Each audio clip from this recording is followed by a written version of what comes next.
Zoti kryetar, protesta për procedurë, për rendin e ditës. Zoti kryetar, protesta qytetare ka hyrë në ditën e 51.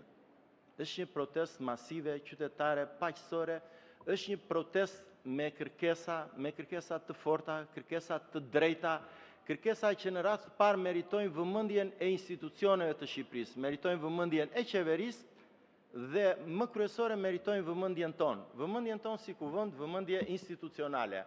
Unë nuk e kuptoj si ka mundësi që 51 ditë ju si kryetari kuvendit nuk po ushtroni ndikimin tuaj tek grupi mazhorancës, tek drejtuesit e tjerë të mazhorancës që të futen, të vendosen në rendin e ditës kërkesat e drejta të protestës qytetare. Kërkesat të cilat janë përcjell nga grupi parlamentar i Partisë Demokratike edhe në mënyrë zyrtare. Zoti kryetar, është shumë urgjente, rendi ditës duhet ketë vetëm një kryefjalë këtë periudhë, përderisa të zgjidhen këto kërkesa. Abrogimi i 4 ligjeve, paketës së maleve, ndryshimin në ligjin për trashëgiminë kulturore, për zonat e mbrojtura, për investimet strategjike, duhet i vazhdojmë diskutimet pastaj të hapura për kodin e ri zgjedhor.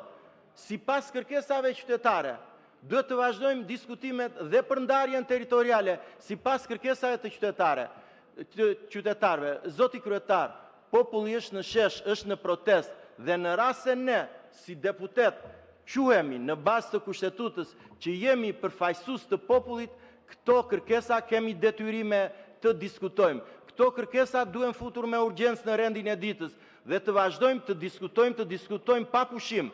Pse jo, edhe për gjatë muajit gusht. Unë sinqerisht se edhe ato detyrimet partijake kanë një kufi. Ore, në fundit Edi Rama nuk është Enver Hoxha që ta keni ju kaq frikë. Asë drejtuesit e tjerë nuk janë Mehmet Shehu e Kadri Azbiu. Zoti kryetar, në bazë të ndërgjegjes tuaj, ju duhet të ushtroni autoritetin të fusni kërkesat e qytetarëve. Po ju kujtoj këtu që ju po shkelni edhe nenin 2 të kushtetutës. Neni 2, pika 2.1 dhe 2.2 thot që sovraniteti në Republikën e Shqipërisë i përket popullit. Dhe populli, neni 2.2, e ushtron sovranitetin drejt për së drejti ose nëpërmjet përfaqësuesve të tij. Në rast se ne, si përfaqësues të popullit, ju si drejtues i kuvendit, nuk jeni të zot të shqyrtoni kërkesat e popullit, atëherë populli është shumë në të drejtën e tij të i ushtrojë drejt për së drejti, të ushtrojë drejt për së drejti ato fuqinë e tij, fuqinë që ja jep kushtetuta, ja jep neni 1, neni 2 dhe gjithë kushtetuta në kompleksin integral të saj. Zoti kryetar, unë kërkoj që ju t'i thërisni ndërgjegjes tuaj, Përfundoni, lutem, po. Edhe një minutë. Le ta mendojmë për një moment të 3 funksionet e deputetit. Po, jemi përfaqësues të qytetarëve. E dyta, artimi i ligjeve, funksioni i ligjvënës. E treta, funksioni i mbikëqyrjes së qeverisë. Ja po e marr për një moment fal punës suaj dhe të drejtuesve të grupit. Pikën 2, artimin e ligjeve ju e bëni në mënyrë të përkryer, po e marr që po e bëni shumë mirë. Po i bëni një pyetje ndërgjegjes tuaj. Po përfaqësimin e qytetarëve që shprehen në sheshe me ato kërkesa, si po e realizoni? Po mbikëqyrjen e qeverisë, si po e realizoni? Fusni në rendin e ditës mocionin që ka kërkuar opozita. Mos komprometoni. Faleminderit.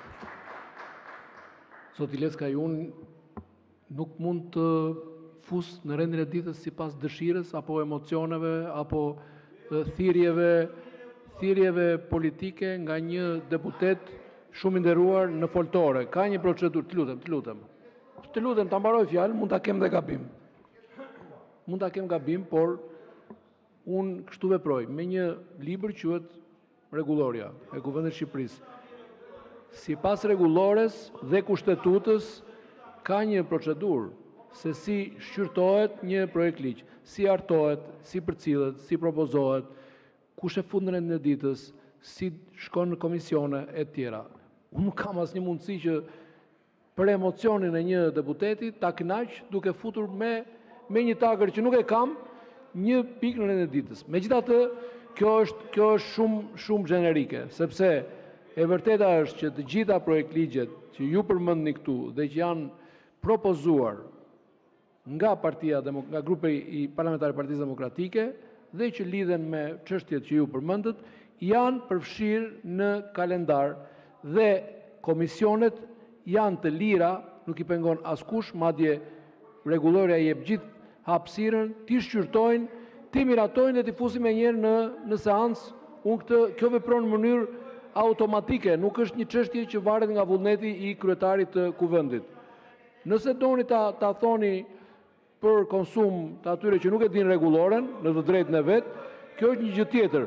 Po sa herë ta thoni, unë aq herë do ta sqaroj, sepse duhet të kuptoj edhe opinioni i gjerë qytetar se asnjë projekt ligj nuk është propozuar apo penguar nga kuvendi.